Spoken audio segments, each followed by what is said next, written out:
1960s that confounded the Fed as a central bank. As a result, it had to come up with all these other ways to stay at least relevant in the public mind, raising and lowering an interest rate and calling one or the other, doesn't matter what they call it. They could say lowering interest rates is tightening and it wouldn't matter. But as long as they believe, as long as people believe, then that will have some kind of effect. But will it?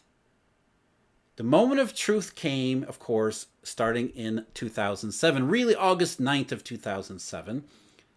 We had a monetary breakdown of such major capacity, major breakdown across geographical boundaries, across all of these proliferation of offshore products that Greenspan was talking. The Eurodollar system finally had its moment of truth. And because the Federal Reserve is not a central bank, it was unable to fulfill the role of one. And the role of a central bank goes back to Walter Badgett's doctrine, dating back to the 19th century, where he said, lend freely at high rates on good collateral. Well, the Fed found it couldn't do any of those things. So it started to come up with all these alternative programs, including one of them, which it named the Term Auction Facility. The Term Auction Facility, along with overseas dollar swaps, again, overseas dollar swaps. Why do they need to be overseas in dollars? Eurodollar breakdown. The TAF was essentially the domestic counterpart of the overseas dollar swaps, which both were, the idea behind both was to replicate the discount window, which nobody was using. Were these TAF auctions effective? Well, if you ask the Fed, what they'll say is, yes, they were effective. Here's a study that was done, published at Liberty Street Economics blog, which is the Federal Reserve branch of New York's mouthpiece, for lack of a better term. This was from 2011. And guess what they found? They found that, yes, the TAF auctions actually did help liquidity because they found statistically significant results in the LIBOR-OIS spread. What is LIBOR again? The Eurodollar rate. So without getting too far into it, our analysis shows that the LIBOR-OIS spread decreased on TAF event days, defined as either days when there was an announcement about the program or days when there was a TAF auction or some other operation.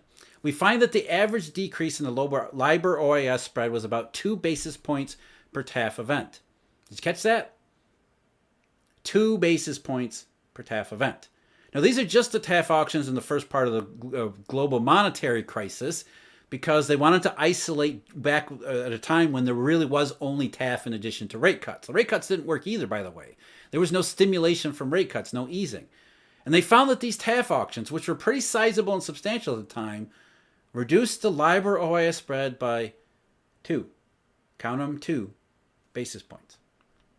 Didn't really do anything. In fact, as you look at their data, what you can see is that the LIBOR-OIS spread fell toward the end of 2007, which they're saying, hey, that was probably these auction announcement effects. And then it rose in early 2008, regardless of the TAF auction announcements, because there really is no correlation whatsoever. These things didn't do a damn thing. And they realized that as the Fed could no longer be lender of last resort, it had to start experimenting with other things. There came to be primary dealer credit facility, there was a money market funds facility, any number of alphabet soup operations, which showed conclusively the Fed is not a central bank. You know how we know this? Because there was a 2008 crisis in the first place. Just like the 1930s, there was a Fed and there was a crisis. Didn't do its job. But why didn't it do its job? Because the monetary system had changed and evolved decades before then. You were just never told about this so as to keep up this interest rate nonsense. In the aftermath of the crisis, and really toward the end of the crisis, the Fed realized we can't be lender of last resort. We can't actually lend money into the real economy or into the real banking system because we don't know how. We don't even know what money is. So let's do something else. Let's start buying assets. So the Fed shifted from lender of last resort, which is what a central bank is, to what they call market of last resort, which I think is more like a janitor. And the effects are similarly the same. Quantitative easing isn't actually easing. It is this market of last resort purchasing behavior. Now, the QE gets into a lot of different things. I want to strictly focus here on the effect on interest rates because, like the TAF auctions, what you see when you look at the Fed's study of its own activities, the results are the same. Go to one in New Zealand recently. Studies found that government bond purchases worth 10% of GDP have on average lowered 10-year government bond yields by around 50 basis points. 50. 10% of GDP, an absolutely huge QE program, and all you get is 50 basis points lowering the 10-year yield? That's not much. And it gets worse. A study by a fellow by the name of Eric Swanson a couple years ago. It's been updated several times. Nevertheless, he says a number of estimates in the literature suggest a 600 billion LSAP, which is QE, large-scale asset purchase, in the U.S. distributed across medium and longer-term Treasury securities leads to a roughly 15 basis point decline in the 10-year Treasury yield.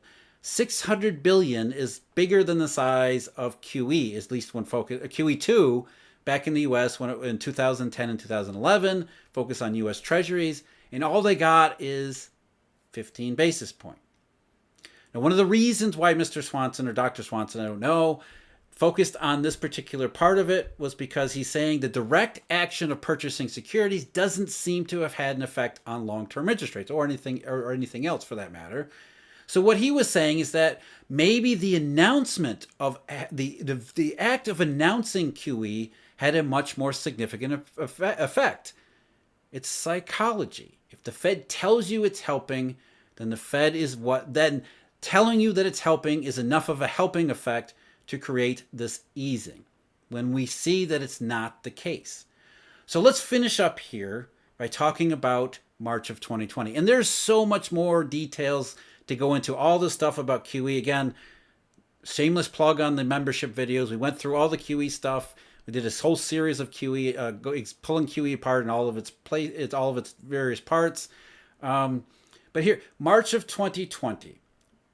What the Fed, let's talk about another study from the BIS, which was published in October 2021, so a year and a half later. And what they found was that while the thinking in economics in academic circles before then had been that the announcement effect rather than the purchasing effect might have been much bigger, in March of 2020 it all came back to the same simple premise.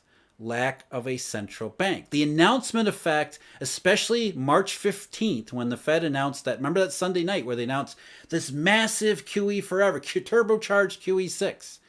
Well, what they found, at least this study and many others found, was that the announcement effect had no effect whatsoever.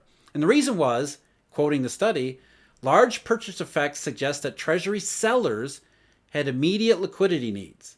If liquidity needs do not change as a result of Fed purchase announcements, then asset prices may not fully change until the announced purchases are implemented, especially in situations where arbitrage capital is limited.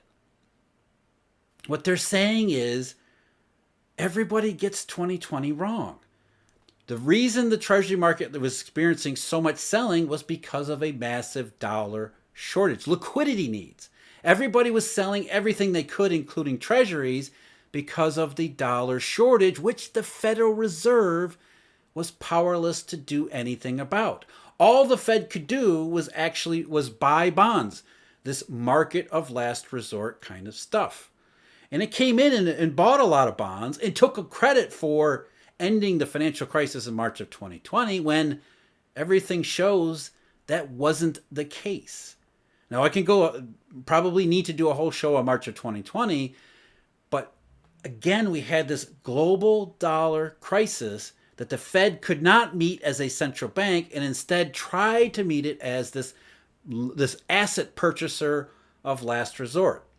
And what were the results in the real economy? Did it save the real economy? Well, lots of people think it did because when you think about how the economy has been characterized over the last year or so, red hot labor market, jobs, labor shortage, all this stuff, wage growth, all of these things that have been thrown around that are consistent with this idea that we talked about at the very beginning, that inflation, wages, psychological impacts, expectations, it all sounds consistent. But when you actually examine the data, what you see is that just like 2008, when we were lacking a real central bank to stem that crisis, the economic impacts were felt most dramatically in the labor market. Same thing in 2020 and 2021, 2022, and likely 2023. the labor market never came back. It rebounded, obviously, from the sharp bottom, but it wasn't the same as what the Federal Reserve is trying to sell you. The labor market was exceptionally harmed, not aided, because of, in one part, yes, the pandemic, the restrictions, government destruction of small businesses played a central role here, but also the same types of liquidity fears that manifested after 2008 have been seen right in the labor market in the last several years, too. It's been a repeat. The labor market does not recover from these repeated crises because, as a business, you're afraid of liquidity. You know the banking system can't provide it because the banks won't provide it in a situation where they know there is no central bank. You have to be very careful about your own costs as well as liquidity needs too, which means that you don't necessarily hire all the workers that you should, that we need in an economic recovery. You look at the jobs market. Even the establishment survey is barely more than it was in February of 2020. And this is almost 3 years later. We are missing millions upon millions of jobs. And it's worse than the household survey. So you look at the actual labor market, the labor market has experienced another participation problem, which economists are puzzled to try to figure out. And let's just excuse it and say that this is another recovery when the data shows March of 2020, the Federal Reserve did not save the economy. Not only did it not save the economy, as Jay Powell claimed in November of 2022, it is not going to save the economy, and most people in these markets know it, which is why these curves are so heavily inverted. Everybody is hedged to the maximum because they know what Jay Powell won't admit. The Fed is not a central bank, nor is it an effective market of last resort. At best, the Fed is a janitor that comes along with these asset purchases long after the damage has been done to try to clean things up and make them look a little bit better so that in the public we don't recognize the damage for what it actually is. So if you're thinking that the Fed pivot represents some kind of something good here, that the end of rate hikes and the beginning of rate cuts will be somehow positive, got some really bad news for you. I'm Jeff. This is Eurodollar University. Thank you very much for joining me. Thank you very much for sticking with me again today. This one's a little bit longer than normal. As always, a huge thank you to Eurodollar University members as well as our research subscribers. Until next time, take care.